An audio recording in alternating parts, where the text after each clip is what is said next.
We're talking with David Birch, who has an opinion about the Facebook Libra currency. Tell me about it. Well, what I said in the keynote was that whether Libra succeeds or fails, and at the moment there's it's mixed, but there don't seem any obvious reasons why it's going to succeed. It's already been successful in being a catalyst. It's already made people think differently about digital currency and the future of money. Why do you think that?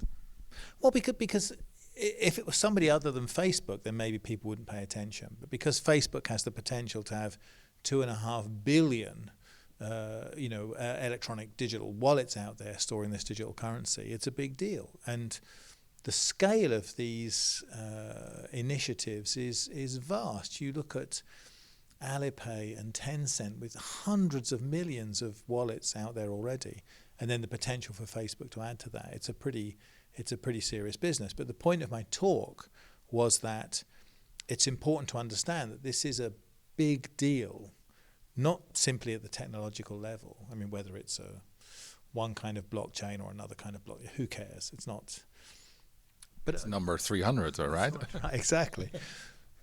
But at a global level, this shift to digital currency is a really important thing, and it has political implications, because if people around the world start to use, for example, China's digital currency or Facebook's digital currency, instead of using dollars and euros and so on, then that means there'll be economic activity shifting outside the financial system.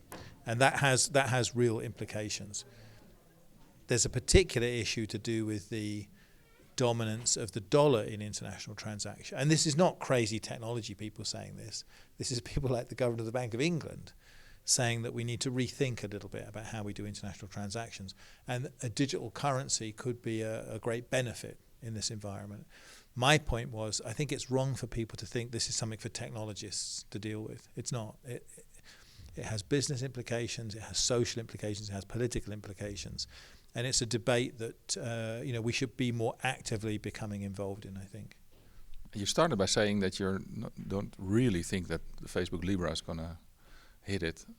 Why do you think that? Because then all the implications are not real yet. No, what I said was, I think, it's hard to see evidence that it's going to be successful.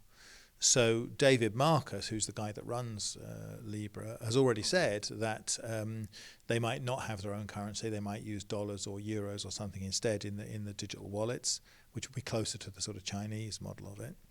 And I think in testimony, Mark Zuckerberg even said they might take Facebook out of it if they thought Libra without Facebook would be more attractive, because regulators have concerns. So what I would say is I can't see any evidence right now that it's going to be successful, but that doesn't mean it won't have an impact. In fact, I think it already has had an impact. Right, because cryptocurrency in general are becoming more impactful. Well, look, I don't want to get into a discussion about whether it's a cryptocurrency or not. It's not, but I don't want to get into that discussion. Okay. The implications are for digital currencies as a whole. Some of those might be cryptocurrencies. Personally, I'm a little bit skeptical, because I think the big players, why would they have cryptocurrencies? They want things where they can control the link to real world value. The tokenization of financial assets in general, I think, is an inevitable trend. Digital currency is one kind of token within that, and cryptocurrencies will be one way of implementing one kind of token within the overall tokenization. So for me, I think you can see that the tokenization of digital assets, I think you can see that. The use of digital currencies within that, I think you can see that. Whether some of those currencies will be cryptocurrencies or not, I'm not so sure. Right. So then would it be almost like Facebook Pay with credit or something? Well, Facebook Pay uses the existing financial rails. So when you use Facebook Pay, the money moves through the existing payment system. Right. If the question is, in the future, could you imagine Facebook Pay using the Calibra wallet and moving money outside the financial system? The answer to that is yes. Actually, I can see that. And actually, you can see why they'd want to do that. Right. There'll be actual benefits for consumers in doing that, because you're moving to a system that doesn't have clearing and settlement, and so therefore is a lot cheaper. Right. So what if it happens? on a massive scale? Well, if it happens on a massive scale, then there'll be lots of money moving outside the current financial system, and it will have to be very carefully regulated and controlled, which I'm sure it will be, because the regulators wouldn't allow it to be any other way. Right, so over time it will be regulated again. Well, over time it must be regulated. That still has implications for the players in the existing system, if it's regulated but bypassing the existing system. So that would still have implications.